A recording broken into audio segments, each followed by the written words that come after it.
be that. I be that. I be that. Would you rather wear heels or flats for the rest of your life? Heels. Kind of like, that's my favorite part. Woohoo! Don't come around here, that's a warning. I be that M-A-L-A, holla at me. If you want, you can see me. Hold me down, but you can't, cause you hear me. Don't come around here, that's a warning. I be that M-A-L-A. I'm Dagmar Wozniak, and I'm a U.S. Olympic fencer. I feel like the sport really shaped me to be a confident and very strong woman. When I was 11, my hair was like this. It was Hold wild. me down, but you can't, cause you hear me. Don't come around here, that's a warning. I be that. I'm showing you how to recreate different celebrity signature looks. Beauty for me is comfort. Just like knowing how you look and being okay with it. I be that. In my beauty bag, we have perfume, a little Charlotte Tilbury, a little lipstick. I be that M-A-L-A, holla at me. If you want, you can see me. I be that down, but you can't, cause you hear me. Don't come around here, that's a warning. I be that.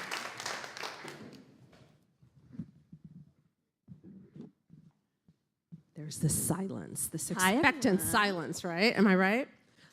So Michelle, thank you for being here. Thank you for having me. Happy Friday. Happy Friday.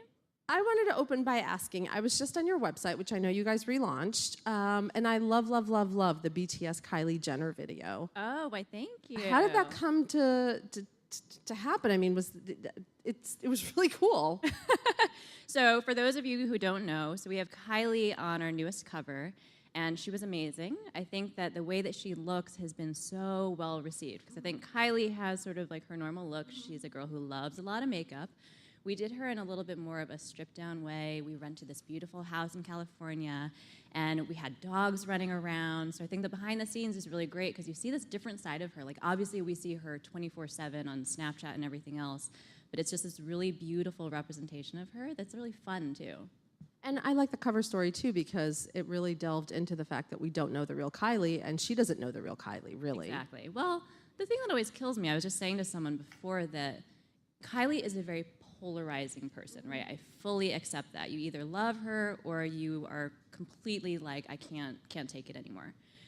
Everyone always says, you know, what are these girls famous for? They don't do anything. But I'm like, each of those Kardashian Jenner girls has like 50 businesses. Yeah. So it's really interesting that like once you actually dig in and spend some time with them, like they're actually really great, nice, sweet girls who are really hardworking, and like they are constantly on.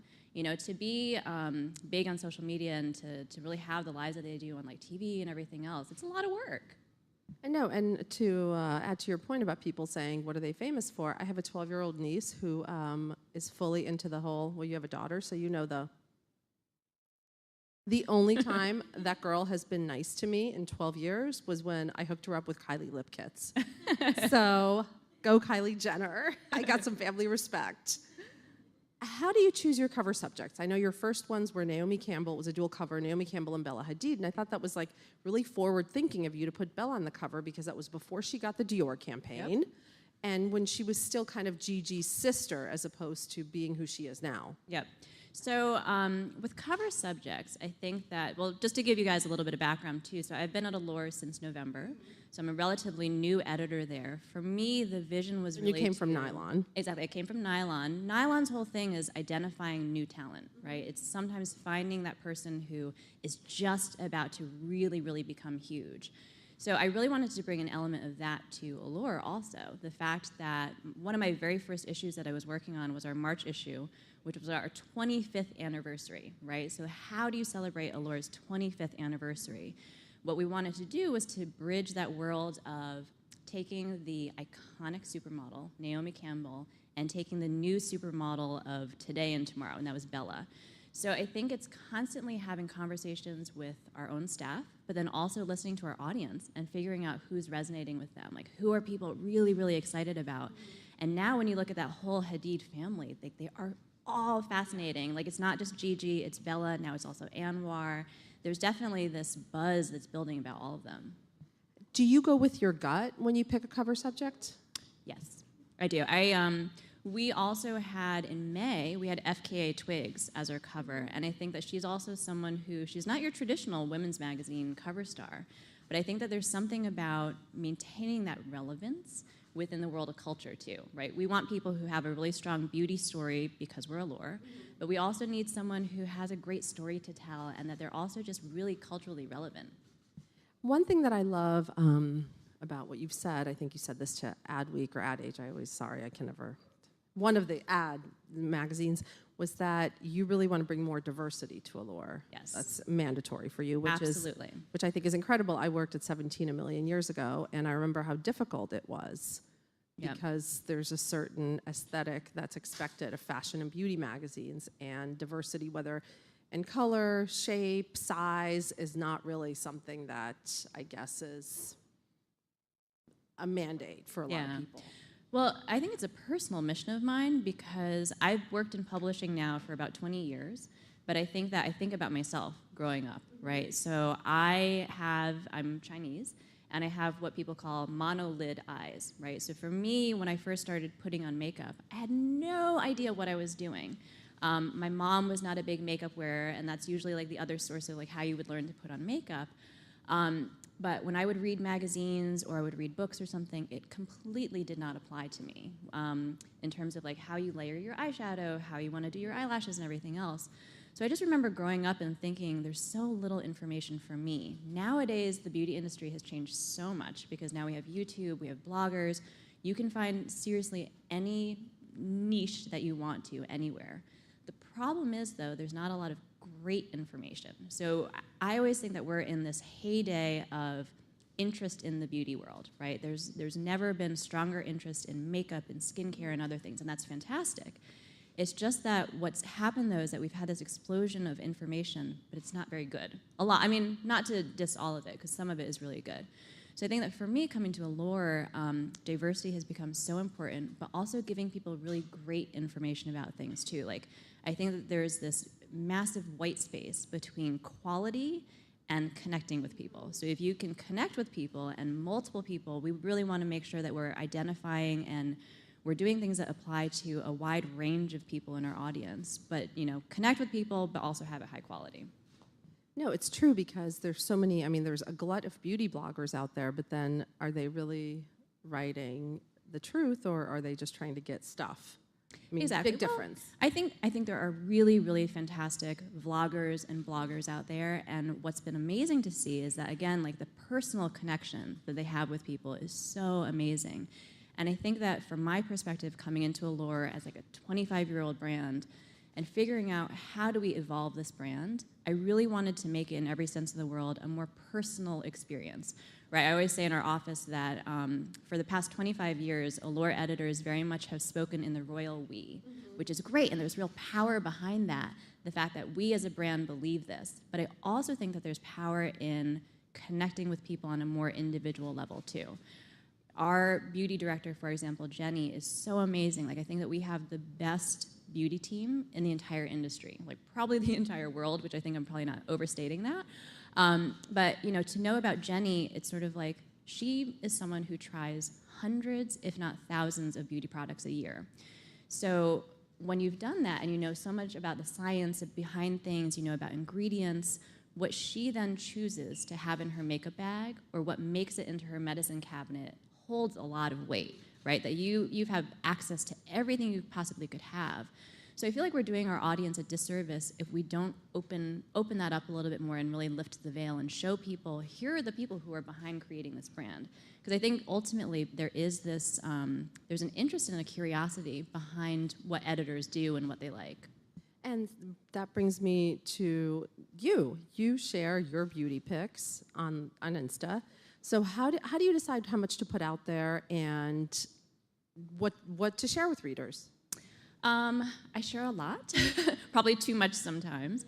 So I've thought about this a lot recently, like the evolution of social media, right? And specifically about editors, because I think for a lot of us, MySpace obviously coming before, I feel like for me, my first, platform that I got really into was Facebook. Then I got really into Twitter. And I think that the platform that probably resonated the most with editors and creatives was Instagram. So I was actually somewhat of a late bloomer with Instagram. And I don't know, I think it was that thing of like, I was like, I'm not a selfie-taking person. Like, I don't really want to do that. And I remember there was an investor at one of the companies that I used to work for, and he made this offhand comment to someone who I worked with about, oh, Michelle only has like 50 followers on her Instagram. She better like pick it up. And I remember hearing that from someone else, and it made me so mad. And I was like, that's it, I'm gonna show him. And then I got really good at Instagram, and I kind of got hooked on it. And I think there was this, I think then some people thought that the way that some people were using Instagram was not authentic, right? Because everybody was using filters, they were making everything look so perfect. I still totally love Instagram, but then I think it opened the door for Snapchat, because then you have sort of the more unfiltered view of things, because you can't edit Snapchat. I mean, you can throw filters on it and everything, but as soon as I started working with doing things on Snapchat, I loved it. So I'm big on Instagram, big on Snapchat, and I love to share things about my day. And I think that the things that resonate the most with the audience are anything behind the scenes and also any products. So I feel like, especially with Instagram, I was in Europe for Fashion Week, and I showed, this is my travel bag, and these are the beauty products that I took. And that was something that just went, I had so many comments and people being like, oh, I love that product too. What do you think about this one? And I think it was because it was my real life, and I was saying, these are the products that I'm using, these are the ones I truly love. And I just think it's really important for editors not to be solely focused on just sharing within their editor's letter or something. Like, my very first job when I first moved to New York was at Glamour, back when Ruth Whitney was the editor-in-chief. And I always remember, as just a magazine editor, the one time that you have to connect with your readers on a personal level is your editor's letter. So imagine that's just once a month. Nowadays, as an editor-in-chief, because you are in charge of your entire brand and its entire image, I think everyone needs to understand that your relationship with your audience doesn't end as soon as you type that last period in a sentence. It really extends now to 24/7. How active are you on the Allure website? And how active do you expect your editors to be? I'm really active on it, and I want to become even more active in it. So as you were saying, we actually just relaunched our site a couple days ago, and I really want people to be a voice in there, obviously still somewhat in the royal we, but also to have a personal voice in it. So you'll start to see a lot more from our editors about what their picks are, what their personal stories are, but then also, beyond just our staff, there are going to be a lot more stories of other interesting women. So we just launched a new video series called Pretty Powerful, and we have on the site right now, if you go on, this Olympic fencer, Dagmara Wozniak, who is amazing. She's like this purple-haired fencer. And we really wanted to show how beauty touches so many different people's lives, right? Like, I have my own personal story, you have your own personal story, and it's not just about mascara and eyeliner. Like, everyone has a story about body image, about how appearance touches their lives. So it was really broadening the concept of what beauty actually means to all of us, too. And do you feel that the editors are willing to really go personal? Definitely. Because they have no choice, Definitely. right? So, I mean, you want to succeed, that's what they do. I mean, we don't want to strong arm anyone into writing anything, but our executive editor, Danielle, has just launched a new column where she's doing a personal essay on different things. And I think that once you actually say to people, we want you to write about something, or we want you to do a video about something that really has strong meaning to you, you can come up with any number of really amazing, awesome, fun, emotional, creative topics. And now I got to ask you what I think we all want to know. How many products do you get a week? I mean, are we talking boxes, bags, suitcases? It's a lot. It's definitely a lot. So I feel bad for my assistant sometimes, because it's just the bags. It kind of comes in waves sometimes, but I will get bags and bags of stuff. So my home, I've had to completely reorganize my bathroom, my closet, everything else, to basically have everything be a big beauty closet. My medicine cabinet is insane, and it's something that I'll share on Snapchat pretty frequently about just how I actually fit everything. So I like to be pretty organized with my skincare products especially, but my entire medicine cabinet is wall to wall. It's a lot of stuff, and we actually just, we're putting the finishing touches on our Best of Beauty Awards issue for October, which is the best. I know everyone loves it. Best party of the year. For that issue, we got in 10,000 products to test. So I myself, my entire closet in my office was packed to the gills, and we really do, it's such a process to go through everything, but we really want to be fair to everyone and really do such a great job of testing that it's so important that multiple people try things, and it's a really rigorous process. What are your top 5 products right now that you're using? Ooh, top I mean, given five. or top 10, if Yeah. given that it's so hot out and sunscreen and blah blah blah blah. Yep, daily sunscreen for sure. And feel free to name brands. If you want. Yeah. So I talk about Olay all the time, but I'm actually really obsessed with it. So I've used for decades Olay. So I use just like the white sensitive skin one, which has SPF in it, which is amazing. It's drugstore product, really, really great. So I'm that type of person who I'm not a snob about things. I will use anything from like drugstore all the way up. I also am really into this skincare brand. I think it's doctor only, but it's Environ. It's actually made in South Africa. It's really great. They make a really good toner, and also they have like a really good retinol cream. What else? Oh my gosh, so many. It's almost too many to mention. So Tarte makes this really great eyeliner that just came out. It's called Tartist. I'm a big cat eye person. So if anyone could just give me the Adele cat eye every single day, I'm a happy camper. So Tartist is like, to me, it's my favorite new eyeliner because it has on one end, there's a gel eyeliner, and there's another end that's like a nice winged eyeliner tip. That's really great. And Lipstick Fanatic also. So I had a really great makeup artist do my makeup today, but I'm constantly on the lookout for a new lip product. I love NARS for lip products. My absolute favorite red is Rita from them, and I feel like I tell everybody about that. Like there are certain products that I'm just like fanatical about that I shout from the rooftops. Who, in terms of celebrity, who do you think kind of exemplifies beauty today? I think it's so many people. And so way back in the day, a long time ago in my career, I was an entertainment editor, and I worked in celebrity. And I think about now how different the world of celebrity has become, and even what that term means, right? Because now we have reality stars, we have influencers, and I would even say that for us, beauty brands themselves and people who are associated with them are also celebrities. I mean, obviously you have the celebrities like Jessica Alba and Drew Barrymore who have their own beauty brands. I think that it's a really diverse range, though, of who exemplifies that. I mean, I'm personally like a huge Beyonce fan, and I feel like she's someone who can kind of do no wrong, and across all cultures, across all ages, like she's just so beloved.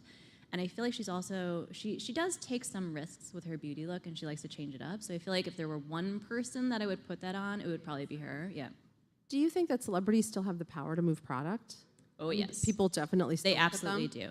I think celebrities still have the power to move product, but it's also, again, it's gotten broader, right? So it's not just celebrities, but I think it's also, when we do our own editor's favorites on Allure.com, it does incredibly well because, again, the power of that Allure brand and the fact that we've tried so many different products, it really means something. But then influencers, it's definitely a much wider audience at this point. And our new site, we actually have this really cool new feature called what we're calling our collections. So it's basically an editorially curated collection of products that we can curate in any number of ways. So on our launch site right now, we have Charlize Theron giving her 6 favorite products. So it really does, like, I want to know what she uses. Like, she looks amazing. So for the average person to say, oh, great, let me like click on this thing. She uses this product for her skin. She uses this eye cream. It's still really fascinating. And I think for people who have access to anything that they want, the fact that they love something, it holds a lot of weight. And I also was really interested in how you view YouTube, because you've said before that you can't, no one can compete with YouTube. It's futile. So do you guys go to YouTube to find vloggers, or how do you work with it? Yeah, so I mean, as you were saying, I have been asked many times over the past couple of months, how do you plan on competing with YouTube? I don't want to compete with YouTube unless we're going to build a worldwide platform and have people submit videos to us. There's no one who can actually compete with YouTube. What I want to do, though, is really smartly partner with them. I see interesting YouTubers all the time who don't have huge audiences, but they have so much potential, and maybe what they're saying is really great information. So we're actually launching our own incubator for social talent, and some of those will be vloggers, some will be bloggers, some will be Instagram stars, Snapchatters, and I think that that's a really interesting thing for us because not every person on YouTube is right for the Allure brand, right? Like I think that again, talking about that white space. Like I feel like there are a lot of people on YouTube who they're really great. It's the girl in their bedroom with the webcam. On the upper end of the spectrum, on YouTube, you have the brands who all said, hey, this YouTube thing is getting really big. We should probably be in here. What they've done, though, is that on the upper end of the spectrum is that they're producing videos that are overly produced, right? So they think that to maintain their image and everything else, it needs to be this glossy, perfect view of things. What happens, though, is that you end up producing something that looks like a TV commercial. Nobody wants that, right? On YouTube, if you see a commercial, you want to hit, like after your 5 seconds, skip ad. And so if you've just produced something that looks like a long-form TV commercial, it's not going to do well. So I think for me, I look at YouTube as a really big opportunity for us to be able to connect in the same way that the girl in her bedroom with the webcam can, but to be the slightly elevated and really trustworthy expert version of those things.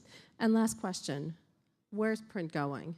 Oh, print is still thriving. And I will say, I think that, going back to what I was saying about we are in beauty's heyday, right? Like everybody is fascinated with beauty. I think that for Allure, the interest in print is still thriving and growing. And it's something that it has been carried along, I think, with this growing interest in beauty. It's such a different experience, though. I mean, I'm so excited about the new website. But it's such a different experience than sitting down with your magazine. And it's not that one replaces the other. They can actually complement each other. To me, my mission is that if you're an Allure fan, we touch you wherever you are, right? If you're that type of person who you're getting 80% of your content now through Snapchat, we should be reaching you through there.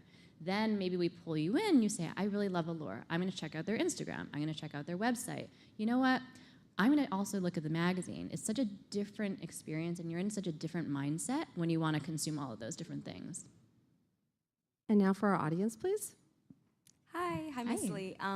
So it's true. I love like the personal behind the scenes. It's one of the biggest like connections that I have when I look at any brand.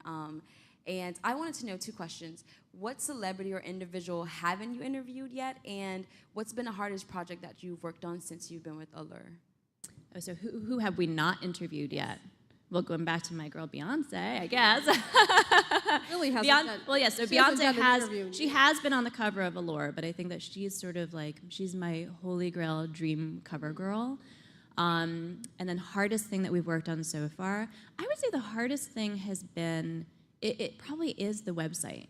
And not in that it wasn't fun, but it was just a big challenge. So when I came on board, I, from day one, knew that we needed an overhaul of the website, right? Our site had been built about 5 years ago, which we always joke in our office, in internet years might have has been 20 years ago.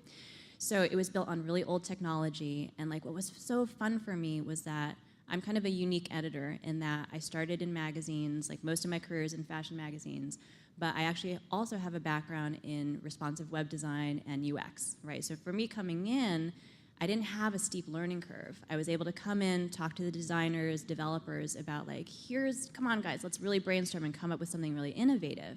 What was hard though was that we came at it from a place of, we didn't want to just reskin the site and like slap on new fonts and change a couple things around. We wanted to do a complete reimagining. So we had so many meetings and brainstorms about how do we actually use this to change the entire world of beauty. So I feel like it was a lot of work, but it was so worth it. And like, I mean, it's only a couple days old now that people have been seeing it, but we've gotten such an amazing response so far. Next question, please. Hello. I also have 2 questions. I wanted to know, how do you piece together your look day to day? Because I really love your dress and your shoes. You look really beautiful today. And I also wanted to know, what essential clothing should every woman have in their closet? Yeah. So my look, thank you very much. It's very flattering. I was wearing flip-flops this morning because it was raining. I feel like as I've gotten older with clothing, I have taken more risks. I think that back in the day when I first started working in New York, I was head to toe black all the time. Like that was just my look. I never wore color. I always said, I hate pink, I'm not gonna wear pink. And then I just really loosened that up. And I also, I don't know, I'm big into, maybe I don't look like so comfortable today with these shoes, but like, I'm big into comfort too. Like, it's so much about, like, if I put something on, I need to be comfortable. Because I feel like how you look on the outside definitely, you end up reflecting that, how you're feeling on the outside also. So I'm big into comfort. I'm big into shoes. I'm a big shoe girl. Like, I feel like I've bought shoes before that I will completely just create outfits around my shoes. So in terms of like what I'll spend on a really great pair of shoes. I bought last season, I bought this pair of Gucci shoes that were like my seasonal splurge. So I would say, like, for any woman, splurge on your shoes, and then you can build your outfits around that. I'm also, in the same way as I am with beauty, I'm not a snob about what I buy. I'll shop at Forever 21 and buy a $20 outfit. And I feel like if you dress well around those things, you can completely pull those off, whether it's in the office or just going out or anything. And last question, please. Hi.